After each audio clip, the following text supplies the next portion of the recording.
గెస్ట్లకి thank you. So yes, మరొకసారి special thanks to Rohit garu and Sahu garu and V N Aditya garu. Thank you. And please మన team అందరూ కూడా please stay back on stage, ఎందుకంటే we have a Q&A session with media. So yeah, so for that Q&A సెషన్కి I request producers and heroine వేదిక మీదే ఉండండి. Music directors also please be on stage.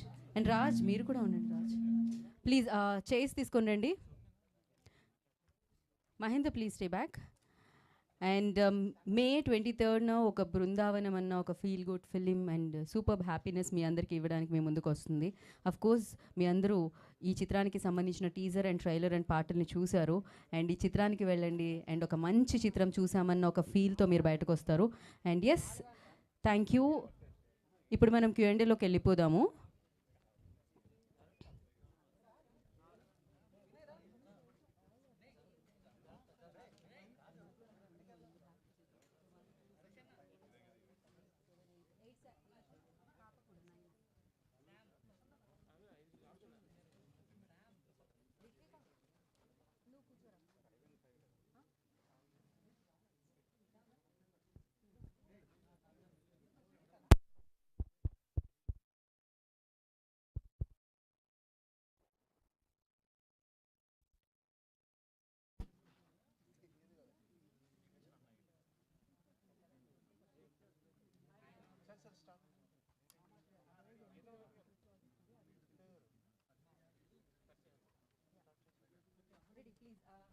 కూర్చోండి.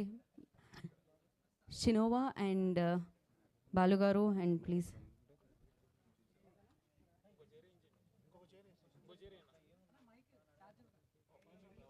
పంపిస్తున్నారు చందు, పంపిస్తున్నారు. మైక్ వస్తుంది Chandu. Yeah, వేయండి. Sunny and Saketh also. ఇంకొక 2 చైర్స్, ఇంకో 2 chairs.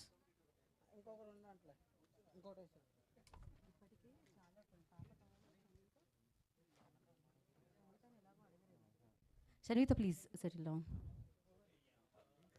Yep, take your seats అండి. One more chair. Okay, the house is open for Q&A session. Go ahead. Yeah, giving.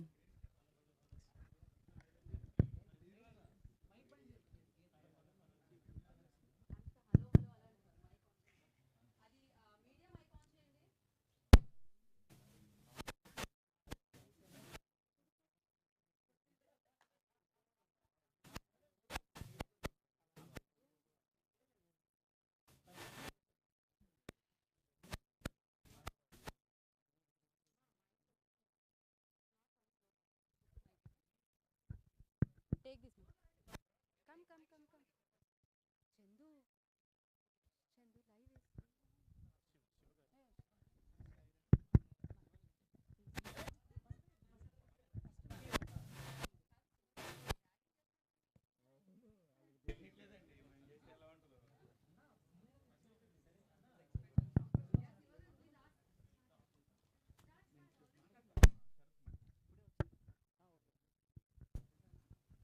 Hello check రెడీయా?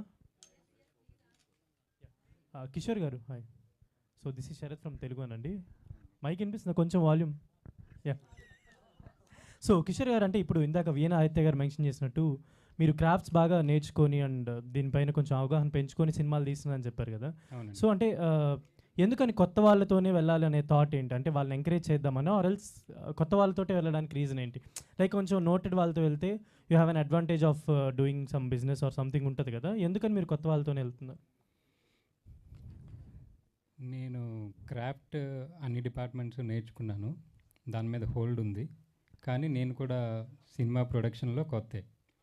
So కొత్త వాళ్ళని నేను కూడా ఎంకరేజ్ చేద్దామని కొత్త వాళ్ళతో చేశాను. ఇంకా నెక్స్ట్ స్క్రిప్ట్స్ కూడా కొత్త వాళ్ళతోనే చేద్దామని వింటున్నట్టు ఇన్ఫర్మేషన్ ఒకటి ఉంది. అంటే స్క్రిప్ట్ బట్టి అది కొత్త వాళ్ళతోనా ఎవరితోనా, స్క్రిప్ట్ బాగుంటే డెఫినెట్గా కొత్త వాళ్ళతో అయినా చేయొచ్చు. కొన్ని డిపార్ట్మెంట్స్ డెఫినెట్గా కొద్దిగా ఎక్స్పీరియన్స్ ఉంటే హెల్ప్ అవుతుంది. అదర్వైజ్ కొత్త వాళ్ళతో చేయడానికి ఏం ప్రాబ్లం లేదు.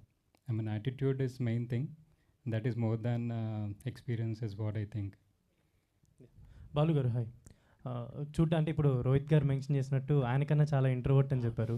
సో ఆల్రెడీ మీరు సత్యానంద్ గారి దగ్గర ట్రైనింగ్ తీసుకొని వచ్చారని చెప్తున్నారు. సో వాట్ ఇన్పుట్స్ అంటే మీరు ఈ సినిమా పరంగా ఫస్ట్ డెబ్యూ కదా మీకు ఇది, సో ఎలాంటి ఇన్పుట్స్ మీరు ఈ స్క్రిప్ట్లో పెట్టారు అండ్ ఎలా చేశారని మీరు ఫీల్ అవుతున్నారు ఈ ఫస్ట్ ఫిలిం? యాక్చువల్గా ఇది చాలా నేచురల్గా ఉండే సబ్జెక్ట్ అనమాట, అంటే చాలా సటిల్గా ఉంటుంది. సో యాక్టర్ అనే ఉంటాడు, అదే మెయిన్ ఈ సినిమాలో హీరో చేసినట్టు వాడు సటిల్గానే పోవాలన్నమాట. సో ఎక్కడ ఓవర్ ప్లే చేయకూడదు ఎమోషన్స్, అట్టని కొన్ని చోట్ల అండర్ ప్లే చేయాలి కానీ కంప్లీట్ అండర్ ప్లే కూడా చేయకూడదు.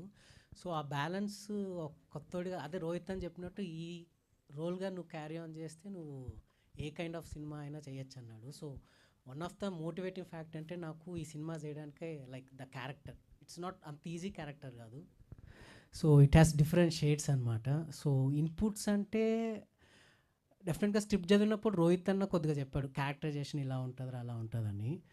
ఇంకా మా గురుగారు సత్యానంద్ గారి గురించి తెలిసిందే. నేను ఒక ఫస్ట్ టైం సార్ని కలిసినప్పుడు నేను ఇంట్రోవర్టెడ్ సార్, నాకు చాలా సిగ్గు సార్ అంటే, అదేం పర్లేదు నువ్వు ఇన్స్టిట్యూట్ రమ్మన్నారు. ఇన్స్టిట్యూట్కి వెళ్ళాక సార్ చాలా బాగా లైక్ మాకు డైలాగ్స్ 4 pages డైలాగ్స్ ఇచ్చేవారు అనమాట. సో అవి పెద్ద టైం కూడా ఉండేది కాదు, వెంటనే చేసేవాళ్ళు. అలా చేసే కలికి అలవాటు అయిపోయింది, ఈజీ అనిపించేసింది. అండ్ రోహిత్ గారు ఏంటి మీ ఇద్దరు అంత బాండింగ్, చాలా చాలా మాట్లాడుతున్నారు రోహిత్ గారు. ఇప్పుడు ఆయన సినిమా పెట్టుకొని కూడా ఇంత బిజీలో మీ దగ్గరికి వచ్చి ప్రమోషన్కి. నాకు అన్న అవుతాడండి, మా mother Rohit garu mother own sisters. Oh nice nice nice, all the best అండి. థ్యాంక్స్ అండి. మళ్ళీ సరే, అంటే ఫస్ట్ సినిమా తీసేది ఎవరైనా లవ్ స్టోరీస్ లేదంటే ఫ్యామిలీ ఈ కైండ్ ఆఫ్ ఉంటుంది, లేకపోతే కమర్షియల్గా రావడానికి ట్రై చేస్తారు.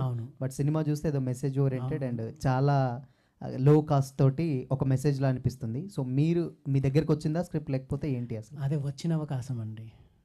సో నాకు వచ్చిన అవకాశం ఇది. సో నేను ఆడిషన్స్కి అప్పుడే ఇంకా వెళ్దామని అనుకున్న టైంకి ట్రై చేస్తున్నా ఆడిషన్స్ ఎక్కడైనా ఉంటుందని. అప్పుడే నాకు ఈ సినిమా రైటర్ నుంచి ఫోన్ వచ్చింది, ఇలా ఫొటోస్ పంపించమన్నారు. సో ఫొటోస్ పంపించి ఆఫీస్కి రమ్మన్నారు. ఆఫీస్కి వచ్చాక నన్ను షినోవన్ పెట్టి ఒక సీన్ ఆడిషన్ చేశారు. సో బాగుంది, మిమ్మల్ని క్యాస్ట్ చేస్తున్నాం అన్నారు. సో అలా సో వచ్చిన అవకాశం ఇది, ఇలా అలా అనేం లేదు, వచ్చిన అవకాశం.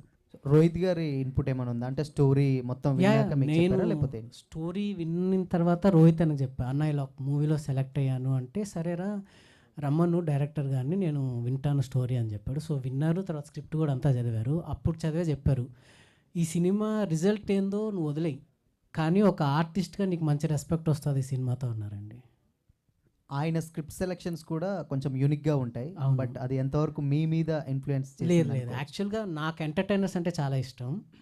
సో నాకు కమర్షియల్ ఎంటర్టైనర్స్ అన్న, యాక్షన్ అన్న, ఇవి ఎక్కువ ఇంట్రెస్ట్. యూనిక్ సబ్జెక్ట్స్ మరీ స్క్రిప్ట్ బాగుంటేనే చేస్తానండి. సో అది. Thank you sir. నమస్తే మ్యూజిక్ డైరెక్టర్ గారు. సార్, స్క్రిప్ట్ ఒక ఎత్తు అయితే మ్యూజిక్ 50% స్కోర్ చేస్తుంది.